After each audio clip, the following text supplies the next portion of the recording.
నమ్మదగిన యేసు ప్రభు నామములో శుభములు పలుకుతూ ఈనాటి బంగారు గరుగులో కొన్ని జీవిత సత్యాలు, ఆత్మీయ సత్యాలను తెలుసుకుంటూ ఆ, దేవుడు ఆదరణకర్త అని పరిచయం చేసుకుంటూ మరి దేవుని యొక్క కృపలో మనకి ఇస్తున్నటువంటి చక్కని తలంపులను బట్టి ధ్యానిస్తూ ఏ రోజుకి ఆ రోజు సంతోషపడటానికి సిద్ధపడదాం. మనం క్రీస్తు రక్తంలో కడగబడితే మన సంస్కారం బాగుంటుంది. అప్పుడే మనకి గౌరవం కూడా పెరుగుతుంది.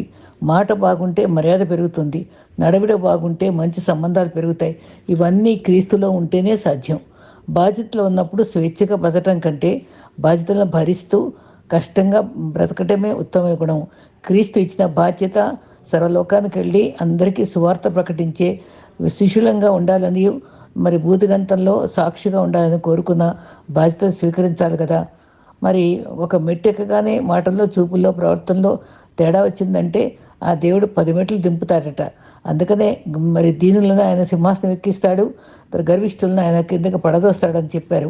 అవమానించే వారిలో స్నేహము, అనుమానించే వారితో బంధము ఇలా పెంచుకోవడం కంటే వాళ్ళని దూరం చేసుకోవడమే మంచిది. మన ఇష్టంతో చేసే పనుల కట విజయాలు ఎక్కువ. ఎదుటి వారిలో మంచిని చూసే మనసుకు ప్రశాంతత ఎక్కువ. నిజమే కదా. మరి పడిపోతాను భయపడితే నడక రాదు, ఓడిపోతాను భయపడితే విజయం రాదు. ఫలితం మనం నిర్ణయించేది కాదు. దేవుని మీద ఆధారపడితే మన నడక, మన ఆలోచనని దేవుడు స్థిరపరిచి మన చేయి పట్టుకు నడిపిస్తాడు. నీ చెడు కోరేవారు నీ తప్పును మాత్రమే చూపిస్తారు. మంచి కోరేవారు మాత్రం ఆ తప్పుని ఎప్పుడూ సరిదిద్దేవారుగా ఉంటారు. మనకి బైబిల్ వాక్యమే మనల్ని క్రమపరిచేది. అన్ని అనుభవాలకి ఆధారం మన బైబిలే.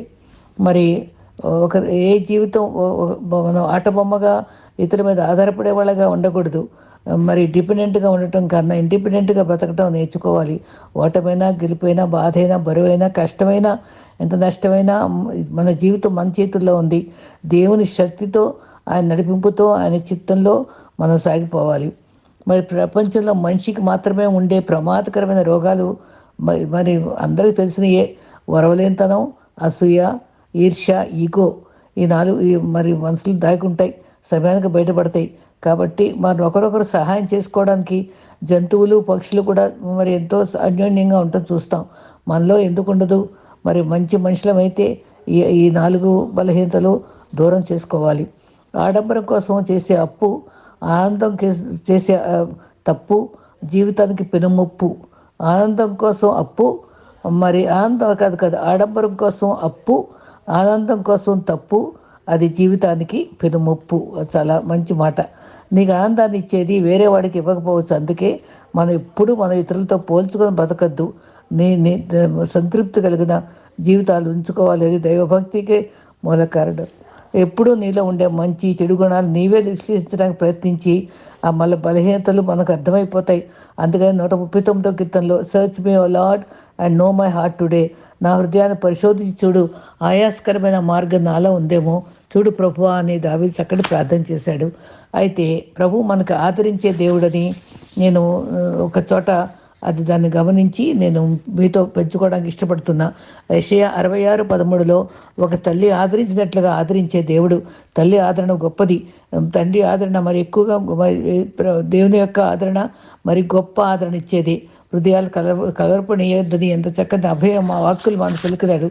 మరి క్రీస్తు యొక్క మరి రక్తం కూడా మరి అనేక అనుభవాల్లో మనకు శక్తిని ఇచ్చేది. ఆ శక్తిని గ్రహించాలంటే మనలో పరిశుద్ధాత్మ ఉండాలి. మనం ఆదరించడానికి కూడా పరిశుద్ధాత్ముడే మీకు ఇస్తున్నానని చెప్పాడు కదా. అది పరిశుద్ధాత్మ అనుభవాలు మనకు కావాలి. పరిశుద్ధాత్మ ద్వారానే ఆదరణ లభిస్తుంది. యోహాను 14:16లో వేరొక ఆదరణకర్తను మీకు అనుగ్రహిస్తాను, తండ్రిని వేడుకుంటున్నా అన్నాడు. మీ దగ్గర ఉండాలంటే, ఎప్పుడు ఉండాలంటే ఆదరణ అవసరం. యేసు ద్వారానే లభిస్తుంది. 14:18లో మిమ్మల్ని అనాథలుగా విడవను, ఆదరిస్తాను, తన ఆత్మతో ఆదరిస్తాడు. యేసుక్రీస్తు రొమ్మున ఉండే యోహాను ఆ అనుభవం, ప్రేమను అనుభవించాడు కనుక చెప్పగలుగుతున్నాడు. ఆయన సమస్తం బోధిస్తాడు, సర్వసత్యంలో నడిపిస్తాడు. యేసు దగ్గరికి వచ్చి అనుభవించి ఆత్మతో నింపబడే అనుభవాలు మనకు కావాలి. మరి మరి కొన్ని చక్కని సంఘటనలు మనం గమనిద్దాం. గాడ్ కంఫర్ట్స్ అవుట్కాస్ట్, అంటే తృణీకరించబడిన వాడిని, త్రోసివేయబడిన వాడిని దేవుడు ఆదరిస్తాడు. మరి మత్తయి 8:1 నుంచి కుష్టివారిని స్వస్థపరిచిన దేవుడే కదా. రెండోది, God comforts who are crying, దుఃఖపడే వారు ధన్యులు, వారు ఓదార్చబడతారు. తర్వాత God comforts who are at the point of death. రాళ్లతో కొట్టబడి చంపబడిన స్త్రీని కూడా రక్షించాడు. నేను కూడా నేను శిక్షించిన అన్నాడు కదా. God comforts who are in confusion. కలవరంతో ఉండేవాడిని, బాధలో ఉండేవాళ్ళని ఆదరిస్తాడు. హాగరు ఎంత బాధలో ఉంటే ఆదరించి అవసరం తీర్చి చూసిన దేవుడని దేవుడు చెప్పించుకున్నాడు. God comforts who are in chaos. ఆయన డిజార్డర్లో ఉండేవాళ్ళని, యాయర్ కుమార్తె తండ్రి ఎంతో కంగారులో ఉన్నాడు, అప్పుడు బ్రతికించి అద్భుతంగా స్వస్థపరిచాడు. God comforts who are curious. మరి ఎంతో మరియ మార్తలు క్యూరియస్గానే ఉన్నారు కదా.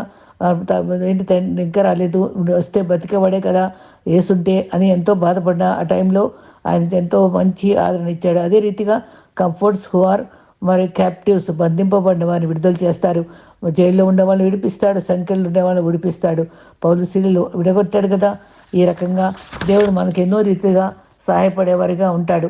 అవసరాల్లో మన హెల్పర్గా ఉంటాడు. ఆదరణకర్త మాత్రమే కాదు, సహాయకుడు, శక్తిమంతుడు. శక్తిమంతుడు ఎట్లో రేపు చూసుకుందాం. ఇది నాన్న ఒక చక్కని వాక్య భాగంలో ఉండేటువంటి గొప్ప అమూల్యమైన మర్మాల్ని చూద్దాం. మరి దేవుని వాక్యము ఎంతో శక్తి గలది. గుండెల్ని దూసుకుపోతూ మనకు కంఫర్ట్ ఇచ్చేది. మరి దేవుని యొక్క వాక్యము మరి God of restoration and hope అనేది గుర్తుపెట్టుకోవాలి. అది నిజంగా పునరుద్ధీకరిస్తాడు. ఏ పరిస్థితి అయినా పెళ్ళగొట్టి విరుగొట్టి నాటక శక్తిమంతుడు, నిరీక్షణిస్తాడు. నాకు విలువైన మాట ఇది ఒక్కటే. హోషియా 2:15 ఆకోరు శ్రమగల లోయను నిరీక్షణ ద్వారముగా చేసేదను. ఎంత గొప్ప ఆదరణ అండి. ఆఖరు లోయ, శ్రమలోయ, ఎటువంటి శ్రమ అండి. ఆకోరు కథ ఎంత చక్కటి గతం ఉందో చూసారా. మరి వాక్యము ప్రార్థనాపూర్వకంగా చదివితే మనకు ఆత్మకు సేద తీరుస్తుందండి. మరి గతంలో ఆకూరులోయ సంఘటన ఏంటంటే, మరి యెహోషువ నాయకత్వంలో ఓటమి లేకుండా దూసుకుపోయారు. ఎరుకో గోడలను పడగొట్టేశారు. చిన్న పట్టణం హాయి, అక్కడ మాత్రం అపజయం పొందారు. అది చిన్నదే, ఎక్కువ అంత సైన్యం కూడా అక్కర్లేదు. అంత అపజయం ఎందుకని ఎంతో దుఃఖపడి యెహోషువ దేవుని దగ్గర సంప్రదించాడు. అప్పుడు సంప్రదించినప్పుడు ఓటమి వచ్చినప్పుడు అవమానపడ్డాడు, తట్టుకోలేకపోయాడు. నిజంగా దేవుని బిడ్డ మోషే కానీ యెహోషువ కానీ దేవునితో ప్రతిదీ సంప్రదించడం, దావీదు కూడా దేవునితో సంప్రదించడం మనం గమనిస్తాం. మనం కూడా మనకు ఏదైనా జరిగినప్పుడు ఆయన సంప్రదించుకుందాం. మరి పాళెంలో గడుపుతమైన వాళ్ళు అప్పుడు వాళ్ళు అక్కడ, ఎందుకంటే ఆకాను చేసిన పాపం వాళ్ళు శపితమైన దాన్ని దాచారు అని చెప్పినప్పుడు చీట్లు వేస్తే ఆకాను మీదకి వచ్చినప్పుడు వాళ్ళందరూ, ఆకాను కుటుంబీకులందరూ 36 మందిని రాళ్లతో కొట్టి అక్కడ ఆహుతి చేసి అక్కడ లోయలో, ఆకూరు లోయలో వాళ్ళని పడేస్తారు. ఎముకల్లో వాళ్ళు నాశనం అయిపోతారు. అదే కన్నీటికి కారణమైంది. తట్టుకోలేని అవమానం ఎదుర్కొన్నారు. ఆ విషాద ఘటన జ్ఞాపిక ఎప్పుడన్నా ఆకూరుకు అంటే చాలు వీళ్ళందరికీ వణుకొస్తుంది. అంత బాధ కలిగించే సంఘటన. కొన్ని సంవత్సరాలు గడిచిపోయినాయి, అందరూ మర్చిపోయారు అనుకుంటున్నాం, కానీ ఆ చేదు గుర్తుగానే మిగిలిపోయింది. అప్పుడు హోషియాతో ఎంత జ్ఞాపక శక్తి దేవునికి. హోషియాతో చెప్పాడు, అక్కడ ఆకూరులో ఉండే లోయను మళ్ళీ నేను నిరీక్షణ ద్వారంగా చేస్తాను. ఎంత మంచి దేవుడండి. దాని నిరీక్షణ ద్వారంగా చేసే మంచి దేవుడు మనకున్నాడు. ఏ అనుభవాల్లో ఎవరికి నిరీక్షణ ఇచ్చాడో 4 స్త్రీలను మరి ఈ భక్తుడు తీసుకున్నాడు. ఎందుకంటే ఇది మదర్స్ విమెన్స్ డే, మరి 8వ తరగతి జరిగిపోతుంది కదా. అందుకని వీళ్ళ యొక్క ఔన్నత్యాన్ని జ్ఞాపకం చేస్తూ ఇది నాన్న మనం ధ్యానం చేద్దాం. నిరీక్షణ ద్వారంగా చేస్తాను వాగ్దానం ఇచ్చారు. లోయలో అస్థిపంజరాలు మిగిలాయి. 36 మంది ఎముకలు లోయలో ఉన్నాయి. అది ఆ శ్రమ లోయను నిరీక్షణగా మారుస్తాడు. మనం ఇల్లు పెద్దదా, ద్వారం పెద్దదా అని ఆలోచిస్తే ఇల్లే పెద్దది. చిన్న ద్వారానికి మరి పెద్ద గదిని మనం తెరుస్తుంది. అది ఆ ద్వారం తలుపు తెరిచిన తర్వాత నిరీక్షణ ఉండేటువంటి అనుభవంలో హెబ్రీ 10:35 జ్ఞాపకం చేసుకుంటే, కాబట్టి మీరు ధైర్యం విడిచిపెట్టకుడి, దాని ప్రతి ఫలముగా గొప్ప బహుమానం మీకు కలుగును. ఎంత అభిమిచ్చే వాక్యం అండి. మన ధైర్యం విడిచిపెట్టకూడదట. ప్రతిఫలంగా మనకి గొప్ప బహుమానం ఇస్తారట. చిన్న నిరీక్షణ గొప్ప ధైర్యము. చిన్న నిరీక్షణ ద్వారం ధరిస్తే ప్రతిఫలంగా గొప్ప బహుమతి లభిస్తుంది. చిన్న నిరీక్షణ ద్వారం గొప్ప బహుమతి అదే తాళం చెవిగా గ్రహిద్దాం. తలుపు దగ్గర తాళం చెవి పరిచయం చేస్తూ ఆకారలోయ పరిస్థితిలో నుండి మార్చేస్తా అని చెప్తున్నాడు. విషాదం జరిగిన స్థలం నుండి గొప్ప బహుమానం పొందగలము. కొందరు శ్రమలో ఆదరించే మరి సలహాలు ఇస్తారు కదా. ఏదైనా కష్టం వచ్చినప్పుడు ఏమంటారు, మర్చిపో మర్చిపో, గాయం చేస్తాడు, గాయం తీరుస్తాడు అని అంటారు కొందరు. కొందరేమో రెండో రకం వాళ్ళు ఇగ్నోర్ చేసేసేయి అంటారు, పట్టించుకోకు అంటారు. కానీ ఏం చేసినా ఎవరు అది తప్పించుకోలేరు కదా. కానీ బైబిల్ వాక్యంలో ఎంత స్పష్టంగా మానసిక శాస్త్రవేత్తగా ఆలోచిస్తే ఆ సొల్యూషన్ అన్నిటికీ, అసలు అన్ని జ్ఞానాలకి మించిన జ్ఞానం బైబిల్లో ఉండే జ్ఞానం అండి. అది ఎంత వాక్యం ఎంతో అర్థవంతంగా ఉంటుంది, అర్థం చేసుకోవలే కానీ. అయితే ఎంత చక్కటి వాక్యం. హెబ్రీ 10:32లో దేవుడు ఒక పరిష్కారం ఇచ్చాడు. కాబట్టి మీరు ధైర్యం వహించి విడిచిపెట్టద్దు, గొప్ప బహుమానం ఉంటుంది. మీరు వెలిగింపబడిన మీదట ఆ శ్రమంలో కూర్చున్న గొప్ప పోరాటం సహించిన తర్వాత పూర్వపు దినములను జ్ఞాపకం తెచ్చుకొనుడి. అసలు అందరూ మర్చిపోండి అని చెప్తే మన బైబిల్ వాక్యం ఏం చెప్తుంది? ఆ సహించినటువంటి ఆ పోరాటం సహించిన పూర్వపు దినాలని జ్ఞాపకం చేసుకోమన్నాడు. ఆ గాయాలన్నీ జ్ఞాపకం చేసుకోమన్నాడు. ఆ గాయం ఎందుకంటే ఆ సరైన వెలుగులో అది ఎందుకు ఇలా గాయమైంది, ఎలా సవరించుకోవాలి అని మనం అనలైజ్ చేసుకొని స్పష్టంగా అర్థం చేసుకుంటే దాని యొక్క విలువ మనకు అర్థమవుతుంది. అది సరైన జోడు చేస్తే మరి ఆశయం మరి ఆ యొక్క సమస్య పోతుంది, మరి గాయంగా మిగలదు. ఒకసారట బాబు జారి పడిపోయాడట. ఆ పడిపోయిన తర్వాత ఆ స్థానం దగ్గరికి వెళ్తే భయపడిపోతారట, జ్ఞాపకం వస్తూనే ఉంటుందట. అప్పుడు ఒక తల్లి తొందరపాటుగా ఇలా వాడు బాధపడుతుంటే ఆ చెయ్యి పట్టుకొని ఆ స్థానం దగ్గర తీసుకెళ్ళి, బాబు ఎందుకు జరిగింది అంటే, నీవు మరి ఆ టైంలో నువ్వు సరిగ్గా జాగ్రత్తగా లేవు, అర్థం చేసుకొని నడవలేదు, మరి దాని గురించి నీకు ఇలా జరిగింది, మళ్ళీ ఎప్పుడు జరుగుతుందని అనుకోవద్దు అని ధైర్యం చెప్పి అదంతా వివరించిందట. వాళ్ళు నేర్చుకున్నాడు. వెలుగు కోణంలో అర్థం చేసుకునేటట్టు చెప్పాలి. అదే రీతిగా మనకి జరిగేటువంటి గాయాలని మనం గ్రహించుకొని దాన్ని మనం సరిదిద్దుకోవడానికి కూడా ప్రయత్నించడం అని బైబిల్లో కూడా జ్ఞాపకం చేసుకోవాలని చెప్తున్నాడు. 35వ వచనంలో ధైర్యం విడిచిపెట్టద్దు అన్నాడు. బహుమానం పొందిన 4 స్త్రీల గురించి మనం చెప్పుకుందాం. లోయలో తాళము, నిరీక్షణ ద్వారము తాళంచే ఉంచుకొనగా వారి జీవితాల్లో విశ్వాస అనుభవాలు ప్రపంచ చరిత్రనే మార్చివేసిన ఘట్టాలుగా ఉన్నాయండి. ఎంత చక్కగా వెలుగు తీసినటువంటి భక్తులు నిజంగా అభినందనీయుడే. రోమా 4:19లో మొదటి సహోదరి ఆగోరులో చరిత్ర మరి చేరిన స్త్రీ మరి సారా గర్భం ధరించి తుల్యమైన మరి శరీరంలో నుంచి గర్భం పొందినటువంటి ఆ గొప్ప అద్భుతం ఆఖరిలో నిరీక్షణ ద్వారంగా ఆ జీవితంలో మరి ఆ ఇల్లాలుగా మరి సంతుగల ఇల్లాలుగా మార్చబడింది. ఆఖరి లోయ అనుభవంలోకి వెళ్ళింది. తుల్యమైన శరీర గర్భాన్ని తన మరి ఆ పురిటి స్థలంగా మార్చుకున్నాడు 90 ఏళ్ల గుడ్డుబారం జీవితంలో. అదే రీతిగా మరియు అతని విశ్వాసమందు రోమా 4:18లో ఎంత జ్ఞాపకంగా న్యూ టెస్టిమెంట్లో కూడా చెప్పబడింది చూసారా. అతని విశ్వాసమందు బలహీనుడు కాక రమారి 100 సంవత్సరంలో ఋతుతుల్యమైన సారా గర్భమును మరి గురించి చెప్తూ ఉన్నారు. అయితే ఆ లోయలో ఉండేటువంటి ఋతుతుల్యమైన గర్భం ఏర్చబడినటువంటి ఆ గర్భమే ఏర్పరచబడిన సంతానానికి జన్మం ఇచ్చింది, ఒక దేశానికి జన్మం ఇచ్చింది, తరతరాలుగా గుర్తింపబడేటువంటి జన్మ ఆ సారా జన్మం. సారా ద్వారా పొందిన జన్మం. తర్వాత మరి ఇసుక రేణుల అంటే విస్తరింప చేసిన సంతానం సారా ద్వారా ఆరంభమైంది. అసాధ్యమైన సుసాధ్యం చేసిన దేవుడు. మరి 18వ వచనంలో నిరీక్షణకు ఆధారం లేనప్పుడు అతను నిరీక్షణ కలిగి నమ్మాడు. అదేంటి ఎంత గొప్ప విషయం. ఆధారం లేకుండా ఉన్నప్పుడు నిరీక్షణ కలిగి నమ్మటమే అంతగా అబ్రహాం మంచి స్నేహితుడయ్యాడు క్రీస్తుకి, దేవుడికి. 4:17లో రోమా సారా నిరీక్షణ ద్వారాన్ని మరి చరిత్ర మిగిలిపోయే రీతిగా నిలబడింది. మరి 1 పేతురు 3:7లో స్త్రీ బలహీన ఘటం నుండి బలమైన దేశం రాగలదా? ఇస్సాకులో నుండి యాకోబు, యాకోబు నుండి ఇశ్రాయేలుగా మార్చబడ్డారు కదా. నీవెవరు అంటే ఏమంటాడు? అబ్రహాం దేవుడును, ఇస్సాకు దేవుడిని, యాకోబు దేవుడిని అంటాడు. ఒక స్త్రీ ద్వారా ఆ దేశం ఆరంభమైపోయింది. అయితే 430 సంవత్సరంలో ఎందరో స్త్రీలు ఉన్నారు. రెండవ స్త్రీగా మరి మోషే తల్లిని చూసుకుందాం. యొకబెత్తె జీవితంలో ప్రతికూల పరిస్థితులే ఉన్నాయి. అతనికి గర్భం ఉన్నప్పుడు తనకి బాబు పుట్టక ముందే శాసనం ఏర్పడింది. ఏమంటే మగపిల్లలను చనిపోయాలని, నైల్ నదిలో పడేయాలని. మరి ఆ దేశాన్ని విడిపించడానికి మోషేని దేవుడు సిద్ధపరచుకోబట్టి ఆ బిడ్డ జన్మించక ముందే ఆజ్ఞ జారీ అయ్యి ఉంటే ఆ జన్మ శుభప్రద వార్త కాదు, దుర్వార్తే. ఆ బిడ్డ పుట్టుక బాధకరమైనదే కావచ్చు. దేశాన్ని విమోచించడానికి ప్రతికూల వాతావరణమే కారణం. దేవుడు అది వాడుకుంటాడు. ప్రతికూల పరిస్థితుల్లో ఆ దేశాన్ని విమోచించడానికి మోషన్ లేపుకోలేదా? ఒక nation from the dead womb సారాకైనట్టుగా. తర్వాత మరి ఆ దేశాన్ని విడిపించడానికి మోషే వచ్చాడు. ఒక దేశాన్ని మరి దేవుడు ఉద్భవింపజేయడానికి సారాన్ని వాడుకుంటే, ఒక దేశాన్ని విడిపించడానికి మరి యొకబెత్తును వాడుకున్నాడు. అయితే to redeem the nation and choose difficult situations, మనని ఒక దేశాన్ని విమోచించడానికి ఒక క్లిష్ట పరిస్థితులు కూడా మనం తీసుకొస్తాడని ఇక్కడ చెప్తున్నాడు ఈ బోధకుడు. విమోచించుటకు ఆసన్నమైంది. ప్రతికూల పరిస్థితుల్లో విమోచన కార్యం ఆరంభం కాగలదు. ప్రతికూల పరిస్థితుల్లో ఆనందించాలట. మన జీవితాలు కూడా ప్రతికూలత వచ్చినప్పుడు, మరి కష్టాలు వచ్చినప్పుడు ఒక విమోచన అనుభవం దేవుడు బయలుపెడతాడని, అక్కడ నిరీక్షణ ద్వారంగా చేస్తాడని మనం నమ్మటానికి ఇది ఒక చక్కటి ఉదాహరణ. నిరీక్షణ గలవారమే ఉందాం. విమోచన కార్యం ఆరంభం కాగలదని నమ్ముదాం. నిరుత్సాహపడటానికి ఆస్కారం ఇవ్వకుండా ధైర్యంతో జీవిద్దాం. నిర్గమాకాండ 2:3 ఆకోరు లోయ వంటి ఆ నిరీక్షణ స్థితిలో యొకబెత్తు జమ్ము పెట్టెలో కీలు పూసింది. ఆ కీలు పూసిన అనుభవం తనకు ఎక్కడ దొరికిందండి? వినుట వల్ల విశ్వాసం దొరుకుతుంది. ఒకవేళ తన యొక్క ధర్మశాస్త్ర అనుభవంలో నోవా జీవితం గుర్తొచ్చిందేమో.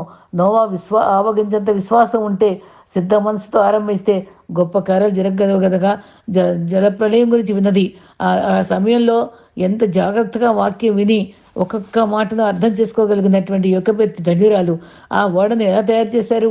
వెలుపల లోపల కీలు పోస్తుంది అని విన్నది. అయితే ఈ జమ్ము పెట్టెకి కూడా కీలు పూయాలి, అది అది క్షేమం ఇస్తుందని తను అర్థం చేసుకుని దాని కిటుకు తను అర్థం చేసుకోగలిగింది. అందుకని అది తేలుతుంది, జమ్ము పెట్టే కీలు పుయ్యాలని గ్రహించుకొని నోవా చేసినట్టుగానే తను కూడా చేసింది.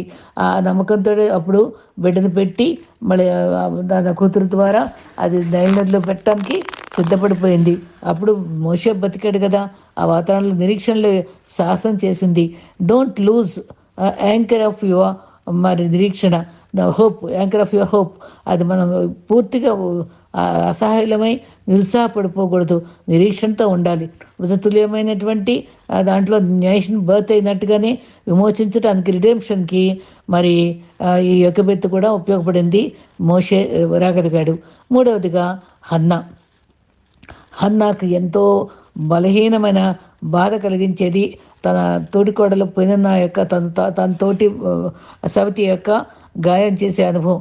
పక్కనే ఉండి దేవుడు చూస్తాడా నాకెంత మంచి బిడ్డలు ఇచ్చాడో అని చెప్తుంటే ఈ అమ్మాయికి ఏడుపు వస్తూ ఉంటుంది, దుఃఖం వస్తూ ఉంటుంది. 1 సమయాలు 1:6 కోపం పుట్టించిందంట, రోజు విసిగించిందంట. విసుగుదల కూడా అదొక కారణమే. విసుగుదల కూడా అది ఏం చేస్తుంది? మనల్ని ఆ దేవుని ఉద్యమం రావడానికి విసుగుదల కూడా ప్రారంభం కావచ్చంట. విసుగుదల వల్ల ఏమొస్తుంది? కోపం. 1 సమయాలు 1:10 కోపం ఎక్కువైతే ఏమొస్తుంది? దుఃఖంతో ఏడుస్తూ ఉండింది. కొంచెం దుఃఖం కాదు, బహు దుఃఖాక్రాంతులైపోయింది. అప్పుడు నీవు తన పక్కనే ఉండి నాకు దేవుడు కాపాడాడు, నాకు గర్భం ఇచ్చాడు, సంతోషపడుతున్నా అని చెప్పటం మరీ ఎంత బాధ కలిగించేది. 1:16 అత్యంత కోపం కారణం వల్ల నిట్టూర్పు వస్తుందంట. నిట్టూర్పుల్లో మిక్కుట ఆయాసంలో ఆ పుట్టినప్పుడే ఉద్యమం వస్తుందట. మనం కూడా కన్నీటితో ప్రార్థన చేస్తే ఉద్యమం తెప్పించుకోగలం. మన బాధలను సమసిపోతాయి. దేవుడు మనకు నిరీక్షణ అనుగ్రహం ఇస్తాడని ఈ అనుభవం కూడా మనకు తెలుస్తుంది. Great revival arrives in the nation through Samuel. Samuel ఎంత గతంలో ప్రవక్తలు సరిగ్గా లేని సమయంలో సమూయేలు ఉద్భవించి ఎంత గొప్ప ప్రవక్త, తిరుగులేని ప్రవక్తగా, తను విమర్శింపలేని ప్రవక్తగా బిడ్డ నిలిచాడు కదా. ఆ ఉజ్జీవాన్ని తెప్పించాడు, 2 రాజులను అభిషేకించాడు. ఎంతో గొప్ప అనుభవాల్ని మనం చూస్తాం. ఉద్యమము అగ్ని నీ ద్వారానే కలిగించగలరని శామ్యుయేల్ని చూపించుకున్నాడు. మన జీవితాల్లో కూడా నిరాశ నిస్పృహలలో ఉద్యమాన్ని తెచ్చే దేవుడనను నమ్ముకోవాలి. 1:17 నీ ప్రార్థన దేవుడు ఆలకించిందని అప్పుడు చక్కటి మాట తన ఏలీ చెప్తాడు ప్రవక్త. అక్కడ యాజకుడు చెప్తాడు. ఆ ఏడుస్తూ ఉన్నప్పుడు తనకి చక్కటి మాట చెప్తాడు. అమ్మా ఇంత దుఃఖపడుతున్నావు, దేవుడు నీ ప్రార్థన ఆ మాట చాలండి. ఆ చిన్న మాట అదే నిరీక్షణ ద్వారంగా చేసింది. అది సేవకురాలైన నేను నీ దృష్టికి కృపనందును అని అంత బాధలో కూడా ఇంకా ఏడవటం మానేసింది. అసలు అప్పటికి బిడ్డ పుట్టలేదు, గర్భం లేదు, ఏమీ లేదు. కానీ ఒక్క మాట, ఆ చిన్న మాట తనకి ఎంత నిరీక్షణ ఇచ్చి అమ్మా నీ బ్రతికించాడు అనే మాట ధైర్యం తెచ్చుకొని ఆనాటి నుంచి దుఃఖముఖంగా ఉండటం మానేసింది. ప్రభు మనకి బైబిల్ వాక్యం ద్వారా కానీ, స్వరం ద్వారా కానీ, ఇతరుల యొక్క భక్తుల ద్వారా కానీ ఒక మంచి ఆదరణ వాక్యం, చిన్న వాక్యం అవ్వచ్చు, ఒక్క మాట మన జీవితాన్ని ఎంతో ఉజ్జీవింపచేస్తుందని నమ్ముకోవాలి. స్మాల్ వర్డ్ అది అది గొప్ప కృపకు కారణం అవుతుంది. ఒక్క మాట ఏలి మాట నిరీక్షణ వచ్చి గొప్ప కృప పొంది, చిన్న కృప నుంచి దుఃఖం పోయింది. కృప పొందాక ఆమె దుఃఖం మానేసి మరి ఆమె దుఃఖం నిరీక్షణ ద్వారం చేరింది. కృపా ద్వారాలు తెరుచుకున్నాయి. ఆమె ఎంతో ఆనందంగా ఇంటికి వెళ్ళిపోయింది. ప్రపంచానికి విజయ జ్వాలను రచించినటువంటి సమూయేలు జీవితం అద్భుతంగా దేవుడు వాడుకున్నాడు కదా. మరి 3:19లో ఆ ప్రవచనం చూసి గొప్ప ప్రవక్తగా ప్రజలు గడగలాడేవాళ్ళట. ఆ మాటలకు తిరుగులేకపోయేది. దేవుడు మన మాటలకు కూడా మరి మన ఆయాసాన్ని, నిరీక్షణని కూడా, దుఃఖాన్ని కూడా, తూర్పును కూడా మరి నిరీక్షణ ద్వారంగా మార్చగలడని, ఆదరించగలడని మనం నమ్ముకుందాం. మత్తయి 13:31లో ఆమగింజ ఎంతుంది, చిన్నదే కదా, అది ఎంత కొరమొక్కల్లో పెద్దదైపోతుంది, ఆకాశ పక్షులకు కూడా అది నిలయం అవుతుంది అన్నారు. మరి ఆవగింజ నిరీక్షణ మనకు చాలు. ఏ నిరీక్షణ కోల్పోయినా వారికి చిన్న మాట చాలు, ఆ ఉద్యమం ఇస్తాడు. చివరిగా ఉద్యమానికి మరి ఆయాసము, దుఃఖము కారణమైంది అని మనము ఇక్కడ గమనిస్తున్నాం. అది ఉద్యమం తేవడానికి దాన్ని దేవుడు ఆ అనుభవాల్ని వాడుకున్నాడు. 4వదిగా మరియ. ఆ మరియకు కూడా ఎంతో అవమానం ఎదుర్కోవడానికి సిద్ధపడింది. మరి తన రాళ్లతో కొట్టబడతారేమో అనే భయం తనలో ఉంది. మరి తన దూత చెప్పిన వార్త వినగానే, గర్భవతితో కన్యకని చెప్పగానే చాలా భయపడింది. అప్పుడు చక్కటి చిన్న మాట చెప్పాడు, భయపడకు. నిజంగానండి, భయపడరాదు. క్రీస్తు విశ్వాసి భయపడి దిగులు పడరాదు సుమి. భయపడటెందుకు బైబిల్ నందున నయముగా వాగ్దానంబులు కలవు. భయపడకుడనటి పలుకులు జయము కలుగా 366 కలదు ఏడాది పొడుగున. భయపడకు నిరాశ పడకు మెండున. దేవదేశాయ్ గారు ఎంతో పెద్ద పాట రాశారండి, ఎంతో చక్కటి పాట. అయితే భయపడకనే మాట ఇక్కడ ఒక్క మాటే ఆవిడకి అవమానం అంతా కూడా సహించడానికి ధైర్యం తెచ్చుకుంది. రాళ్లతో కొట్టి చెప్తారనే భయం పోగొట్టుకుంది. Pearl of hope. దాని మనసు ఆ షేమ్ అంతా, పెయిన్, బర్డెన్ అంతా కూడా తొలగిపోయే రీతిగా ఆ మాట ద్వారా ఆ అక్కరు లోయ నిరీక్షణ ద్వారంగా చేసుకుంది. Saviour of the world and the salvation of the world of the nation తన ద్వారా సంభవించింది. అయితే 4 స్త్రీలు కూడా birth of the nation from the dead womb, మృతులమైన దాంతో పొందుకున్నది. రిడెంప్షన్ ఆఫ్ ద నేషన్, ప్రతికూల పరిస్థితుల్లో మరి మరి తాను మరి నిరీక్షణతో ఉన్నందువల్ల అది ఎంతో చక్కటి అనుభవాన్ని పొందుకున్నది. తర్వాత ఉద్యమం పొందడానికి మరి ప్రతికూల పరిస్థితుల్లో యొక్కబెత్తు బిడ్డను కని అది మరి మోషన్ని సంపాదించుకొని ఒక నాయకుడిని తేగలిగింది, మరి విమోచకుడిని తేగలిగింది. 3వదిగా మరి వికృతమైన ఆయాసంతో హన్న ఎంతో బాధతో జన్మించిన బిడ్డ ఆ దేశం అంతటికి ఉద్యమంకి సమూయేలు కారణమయ్యాడు. ఆ తర్వాత రక్షణ, అవమానము ఇవన్నీ కూడా దేవుని యొక్క దృష్టిలో మరియ ద్వారా pearl of salvation is born from the womb of మరి ఇన్సల్ట్స్. ఎన్నో అవమానాలని ఎదుర్కొనేటానికి ధైర్యం తెచ్చుకొని ఒక రక్షణ కార్యాన్ని, పర్ల్ ఆఫ్ సాల్వేషన్ని, మనం ముత్యం వంటి రక్షణను పొందుకోవడానికి మరేనో ప్రభు వాడుకున్నాడు. అదే విధంగా 1 పేతురు 1:7 నశించిపోవచ్చిన సువర్ణము ఏ విధంగా అయితే క్షీణవుతుందో అదే రీతిగా ఉన్నారు. మరి ఒక ముత్యం రావాలంటే మరి ఆల్చిప్ప దాంట్లో ఒక సెంటర్ పాయింట్ ఒకటి ఉంటుందట. దాంట్లో మ్యాంటిల్ అంటారనమాట. ఆ భాగంలో ఆ చిప్ప ఇరిటేషన్ గాయం చేసే ఆ అనుభవాలు జరిగి లోపల ఉండే చిన్న క్రిమి అది ఇరిటేషన్గా, అది అసహాయంగా ఉండే టైంలో నటండి దానికి ఈ రకమైనటువంటి ఆల్చిప్పలో ఉండేటువంటి గాయం చేసే భాగము అది చాలా విసిగించే టైంలో అది ఒక పైకప్పుగా అంటే లేయర్ అంటే ఒక పొర దానికి తగులుద్దంట. అది ఇంకా లోపల రసహనంగా తిరిగి ఉండే టైంలో అది దాని బాధ తొలగించుకోవడానికి ఇంకో పొరను తెచ్చుకుంటుందట. అలా పొరల మీద పొర మీద తెచ్చుకున్న తర్వాత అది ఒక అందమైన షైనింగ్‌గా ఉండే పర్ల్‌గా ఉంటదట. ఆ నిజమైన పర్ల్ యొక్క ఖరీదు 27,00,000 ముత్యం విలువ. చూసారా? ఆ లోపల ఎంత స్ట్రగల్ అనుభవిస్తుందో అన్ని శ్రమల ద్వారానే బయటకొచ్చినటువంటి దానికి ఎంతో విలువ. మన జీవితంలో కూడా శ్రమల ద్వారా వచ్చేటువంటి ఫలితాలు ఎంతో గొప్పవిగా ఉంటాయి. మరి faith in the pearl from the furnace of suffering and shame. మరి మన ఈ యొక్క ముత్యము లాంటి విశ్వాసంతో మనం సఫరింగ్ తోటి, అవమానాలతో మనం మనం వచ్చినటువంటి క్రీస్తు మన కొరకు మనల్ని కూడా అటువంటి అనుభవంలో ఉండటానికి కూడా దేవుడు మనల్ని పిలిచాడు. అయితే మరి pearl of salvation, pearl of అంటే మరి సేవియర్ అంటే ముత్యం వంటి రక్షకుడు మనకున్నాడు. ముత్యం వంటి రక్షణ, సేవియరు, మరి రక్షకుడు, రక్షణ మనకు దేవుడు లభించింది. ఈ అవమానాలన్నీ కొట్టివేసి నిరీక్షణ ద్వారంగా మనం చేసే ఎన్నో శ్రమలు మనకు వస్తాయి. మరి ఆ ప్రస్తుత శ్రమలు మరి ఇలాగా ఈ ఈ క్వే ఒక ముత్యం రావాలంటే ఎంతగా శ్రమ పడిందో అటువంటి శ్రమల ఓర్పు, అనారోగ్యము, మరి జాబ్లెస్నెస్, అత్త కోడలు, ఓర్పు, విశ్వాసము, ప్రేమ, క్రీస్తు స్వరూపంలో రావడానికి ప్రసవ వేదన కలిగిన అనుభవాలు, అది ఎంత ఎండ్రుగా అయ్యి ఎంత ముత్యాన్ని తయారైందో అలా మనం కూడా ఎన్ని అనుభవాలు గుండా ఎన్ని అవరోధాలు అధిగమిస్తూ వారి ముత్యంలాగా మనం బయటకు రావాలి. ఇతరులకు దేవునికి మహిమక తెచ్చే జీవితం జీవించాలి. శ్రమ పొందినటువంటి ఆల్చిప్ప జీవితం మనకు కూడా నిరీక్షణ కలిగిస్తూ, నిరీక్షణ కేవలము దేవుల్లో మన నిరీక్షణ ఈ ఆకుకూరలు నిరీక్షణ ద్వారంగా చేసిన నలుగురు స్త్రీల అనుభవాలను కూడా జ్ఞాపకం చేసుకుంటూ మన జీవితాలు కూడా తండ్రి ఆకుకూరలోయ వంటి అనుభవాల్లో ఉంటే మనం ఒక్కసారి జ్ఞాపకం చేసుకుంటూ నిరీక్షణగా ప్రభు వైపు చూస్తూ మంచి విశ్వాసంతో మరి ముందుకు సాగిపోదాం. ఎంతో చక్కని తలంపులతో మనం ఈ ధ్యానం చేద్దామండి. రేపటి ఇంకొక అంశంతో మనం కలుసుకుందాం.